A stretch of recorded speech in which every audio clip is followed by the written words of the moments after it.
그 한시적으로 일단 인력을 좀 충원하기 위해서 계절 근로자 제도가 있는데 입국을 했어도 거의 대부분이 무단 일탈률이 좀 심각했다고 하더라고요. 그래서 가장 큰 요인이 무엇이었는지 또 얼마나 정말 이탈을 했는지도 궁금한데요. 저희 고창군 사례로 예를 한번 들어보겠습니다. 예, 가장 큰 요인으로는 브로커 개입에 따른 행정 비용이 높아진다는 것이죠. 그 문제가 하나 있고, 두 번째는 송출국과 근로자 간의 소통 미흡. 그래서 잘못된 정보가 전달이 돼서 일부 이탈하는 경우가 있는 것이 요인으로 생각됩니다. 그리고 저희 고창군도 한참 심각했던 시기가 있었어요. 22년도에 네팔 국가와 MOU를 체결하고 계절 근로자들이 215명이 들어왔었거든요. 근데 몇 개월 지나지 않아서 213명이 이탈하는 초유의 사태가 일어났어요. 2명만 남겨두고 다 나갔네요. 네, 그렇죠, 그렇죠. 두 명을 나중에 이제 분석을 해보니까 그때 이제 그때는 자고 일어나면 근로자가 없어졌던 그런 시기가 있었어요. 그래서 왜 그렇게 이탈을 하는 거야? 방금 말씀하신 그 브로커 그 문제 원인이 때문에. 제일 컸죠. 그래서 이제 그때 담당했던 담당 팀장은 업무 스트레스가 너무 받아가지고 살이 막 5kg가 빠질 정도로 스트레스를 많이 받았어요. 그렇죠. 그리고 농가 입장에서도 그렇죠, 인력 그렇죠. 충원되는 줄 알고 봤더니 다음날 외국인이 야반 없고. 도주를 하니까요. 엄청난 그 농업 그 수확물은 그때 아니면 이게 폐농이 돼버리잖아요. 수확을 제때 못하면. 근데 자고 일어나면 근로자가 없어지니까 그런 애로사항이 있었고, 제가 이제 와서 원인을 분석해 보니까 이탈한 그 반절 정도 근로자는 그 브로커 개입에 따른 행정 비용, 그래서 1인당 900만 원씩을 이렇게 브로커가 편취를 해서, 그때는 5개월 이렇게 체류 기간이 5개월 때였거든요. 그래서 5개월 동안 200만 원씩 열심히 벌어서 5개월을 벌어도 손해보는 이런 손익 구조가 그렇게 됐기 때문에 이탈 안 하면 이상한 거죠. 그래서 이제 많이 그렇게 이탈을 했고, 나머지 반절 정도는 그 송출국과의 그 소통 미흡. 예를 들어서 네팔 정부에서 이제는 중앙 정부에서 근로자를 선발하지 않고 지역 노컬에서만 근로자를 선발하겠다. 그래서 중앙에서 들어온 근로자들이 전부 다 이탈을 했어요. 그리고 이제 기타 사항으로는 그 한국에 들어와 있는 제조업에 E9로 들어와 있는 연고자들이 이 농업 근로자들을 유혹해서 이렇게 데려가는 그런 이탈 사례도 있었습니다. 아, 미리 와 있던 E9 비자로 그렇죠. 이제 고용 허가제로 들어와 있는 사람들이 데려가는 것도 있군요. 맞습니다. 브로커 개입도 컸는데 이 부분들을 좀 대폭 줄였다고 들었습니다. 네, 맞습니다. 그래서 어떤 해법이 있었을까요? 이제 뭐 문제는 항상 현장에 답이 있잖아요. 그래서 그 전에 제가 오기 전에는 해외를 방문을 안 했어요. 근데 제가 이제 군수님한테 건의를 드려서 인력 선발단을 구축을 해서 해외로 직접 찾아갔습니다. 군수님을 모시고. 그래서 송출국의 인력 선발 시스템, 그다음에 그 송출국의 관료들의 부패 정도, 그다음에 브로커 개입 등 여러 가지 그 시스템을 점검을 했고요.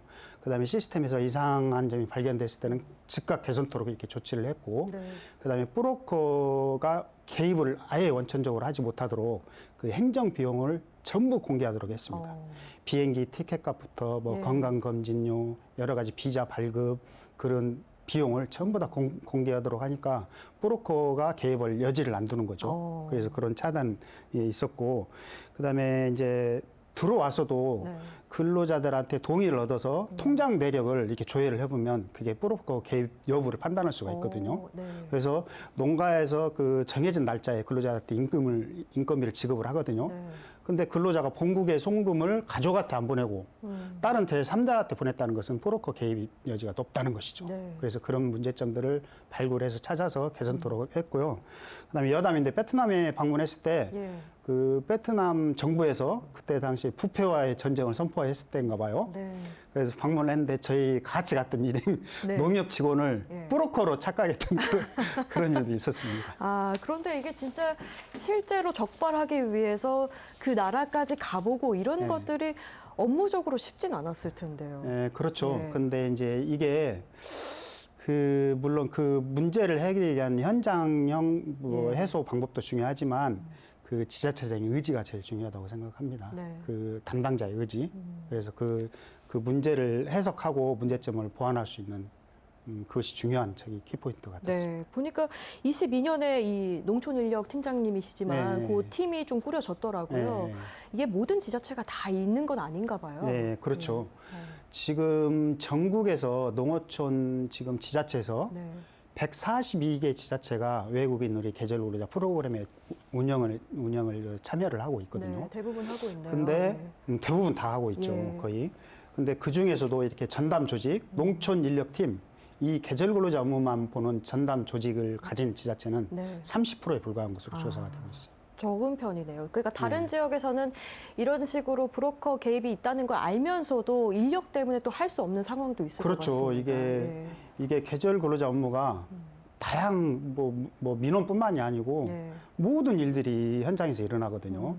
근데 이 계절 근로자 업무만 봐도 이렇게 업무가 치인데 네. 다른 업무까지 이렇게 보는 지자체도 또 있더라고요. 예. 그래서 도저히 헤쳐나갈 수 없는 그런 구조다. 예, 그렇게 생각합니다. 네, 말씀하신 대로 그 대부분 이제 계절 근로자 프로그램을 하고 있는데 네. 올해 그 계절 근로자 제도에서 전국에서 제일 많은 3,000명 정도가 지금 고창군에 배정이 됐어요. 네. 이렇게 많은 인력이 고창군에 배정된 이유가 있을까요? 그 고창군의 지역적인 그 자원인데요. 예. 고창군은 그 세계 문화유산 고인들이 있는 지역이기도 합니다. 네. 그래서 세계에서 문화의 가장 많은 도시네요. 고인들이 예. 있거든요. 그래서 기원전 한 1000년 전에 이미 농경 문화가 발달했다는 증빙이기도 하고요. 그다음에 고창을 한문으로 풀어보면 높을고 넓을 창자입니다. 그래서 넓은 들녘이 있는 곳이기도 하고요. 물론 이제 아나운서님도 잘 아시겠지만 네. 고창 수박 들어보셨죠? 예. 고창 복분자, 고창 맞습니다. 멜론. 복분자도 유명하잖아요. 네, 맞습니다. 예. 그래서 이 항토역에서 자란 이런 명품의 그 농산물이 생산되는 지역이기도 하고요.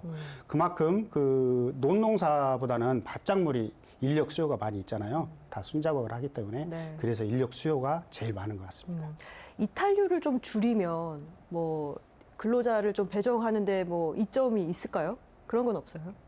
이탈률은 그 정부에서 이탈률 예. 기준을 두고 있거든요. 네. 뭐 20%에서 70%가 이탈했을 거예요. 3년간 배정 제한. 네. 그 법무부 프로그램 제재 사항이 있어요. 네. 근데 그 제재 사항에 그 전에 저희는 네팔 있을 때 그 제재 사항이 들어갔거든요. 네. 70% 이상이 이탈을 네. 해서 그래서 네팔 정부는 3년간 이쪽으로 우리나라로 전혀 다 못 들어오게 그렇게 제재가 가해지고요. 네. 지금은 이제 도입기 확장기 지금은 계절 근로자 제도가 네. 안정기에 들어갔다고 생각합니다. 그래서 무단 이탈률로 지금 법무부에서 평가를 그렇게 안 하는 걸로 알고 있어요. 그래서 네. 인권 보장이라든가 복지 증진 그런 위주로 이렇게 지자체 평가를 하는 걸로 네. 알고 있습니다. 이런 좀 노력 때문인지 215명 중에 213명이나 이탈을 했던 네. 고창군이 단 7명 네. 보내두고 무단 이탈률이 대폭 줄었습니다. 네. 앞으로 그 팀장님께서 이탈자는 단 한 명도 용납하지 않는 걸 목표로 하고 있던데 뭐 가능할까요? 어떻습니까? 용납이라기보다는요. 네. 네, 제가 이탈률 그 네. 제로 상태를 목표를 하고 있거든요. 네. 제가 추구하는 정책은 이렇습니다. 그 미국 심리학자 메슬로우가 욕구 충족, 사람이 살아가면서 평생 동안 욕구 충족 5단계를 거친다고 그랬거든요. 그래서 저는 이거를 그 우리 인력, 농촌 인력에 이걸 정책을 도입을 한번 해보자. 예. 그런 취지에서 제가 만들었는데요. 그 1단계는 그 생리적인 욕구입니다. 근로자들이 좋은 곳에서 자고 좋은 음식을 먹을 수 있는 욕구. 네. 그 욕구를 충족시키는 게 1단계고요. 2단계는 안전 욕구. 내 가족에게 돈을 많이 벌어서 안전하게 네. 살 수 있도록 그런 욕구를 충족시켜 주는 것이고요. 제가 이제 세 번째로 제일 추구하고 싶은 여기까지가 이제 목표를 제가 잡았는데 네. 사회적 욕구입니다. 예. 이 근로자들이 고창군에 와서 고창 군민과 일원이 될 수 있게 예. 우리 공동체 속에 같은 일원이 될 수 있게 사회적 욕구를 충족시켜 주는 것이거든요. 그래서 이런 3단계까지 사회적 욕구를 채워준다면 네.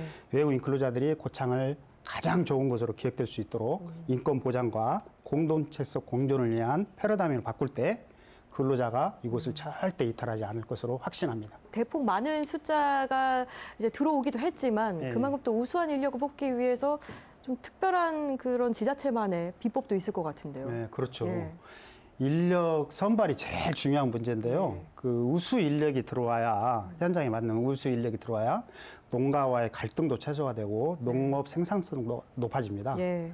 그렇기 때문에 저희는 이 고창 지역에 맞는 농작물 아까 말씀드렸다시피 고창 수박, 멜론, 고창 땅콩 같은 이런 작물 재배업에 대해서 미리 교육을 시키고 이렇게 예. 들어오게 하고 있고요. 인력 선발 과정에서는 뭐 지방에서 로컬에서 뭐 도시 지역에는 주민들이 일을 농업 경험 유무가 없잖아요. 그래서 지방으로 들어가서 우리가 필요로 하는 인력보다 2배수를 먼저 확보를 하고 인력 풀을 확보를 하고 저희가 심사를 하는데요. 네. 가장 그 기본적인 사항 외에 법무부에서 하라고 하는 기본적인 사항 외에 저희가 별도로 또 추진하는 게 있습니다. 인력 선발을 위해서. 첫 번째는 그 부양 가족이 있냐 없냐, 그다음에 결혼을 했냐 안 했냐, 예. 혼인 여부를 파악해보고, 그다음에 한국말 언어 구사 능력이 있냐 네. 그걸 해보고, 그다음에 한국에 아까 이탈 원인이 한국에 연고자가 있는 거잖아요. 그래서 연고자가 있는지 없는지 그거 해보고, 그다음에 우리 군만이 따로 차별되게 하는 것은 그 체력 테스트. 예. 왜 그러냐면 이 수박이나 멜론은 쪼그려서 일하는 작업들이 많아요. 네. 그래서 앉았다 일어났다 그런 체력 테스트도 기본적으로 하고 있고요. 예. 그다음에 이 색약, 생명 검사까지 저희는 다 합니다. 전에부터. 왜 그러냐면 그 빨간 고추 따야 되는데 된장 고추 따버리면 안 되잖아요. 네, 잘 익은지 그래서 확인해야 그렇죠, 되니까요. 그렇죠. 예. 그래서 색약 검사까지 다 마치고 있고, 네. 또 나머지 하나는 구강 검사를 또 하고 있습니다. 그래서 해외에서 저희가 선발을 하다 보면 구강 구조가 충치가 많은 근로자들이 많이 있어요. 네. 어떤 근로자들은 입 안이 다 새까말 정도로 충치가 많이 있어요. 네. 그래서 구강 구조가 충치도 없고 이렇게 완벽한 되도록이면 충치가 없는 사람을 선발하는데 잘 먹어야 일을 잘할 수 있잖아요. 네. 그래서 구강 검사까지 저희가 시행을 하고 있습니다. 현장에서 보실 때 그러면 농가 뭐 업주의 입장에서도 봤을 때 그 기준이 치열하고 아니고 그 전후 차이가 좀 컸던가요? 그렇죠. 네. 어떤 경우에는 근로자를 저희가 선발해서 데려오잖아요. 네. 그럼 어떤 농가에서는 왜 이렇게 나는 늙은 사람을 줘? 아. 그런 사람도 있어요. 왜 그러냐면 동남아권 사람들이 좀 나이가 늙게 보여요. 그래서 저희는 법무부에서 50세까지로 MOU는 연령 제한을 이렇게 하고 있거든요. 근데 저희는 더 강화해서 45세까지로 데려오고 있고, 그다음에 이제 수박이나 멜론 작업 같은 경우에 순 작업할 때 그 윗순을 잘라버리면 그 생산이 안 되거든요. 네. 그런 교육, 그 한 번의 실수로 인해서 농작물에 심각한 손상을 주는 그런 네. 교육들은 미리 본국에서 시켜서 이렇게 데려오도록 하고 있습니다. 그래서 작업의 또 효율성을 농가 높일 만족도가 수도 높습니다. 있고. 예. 예.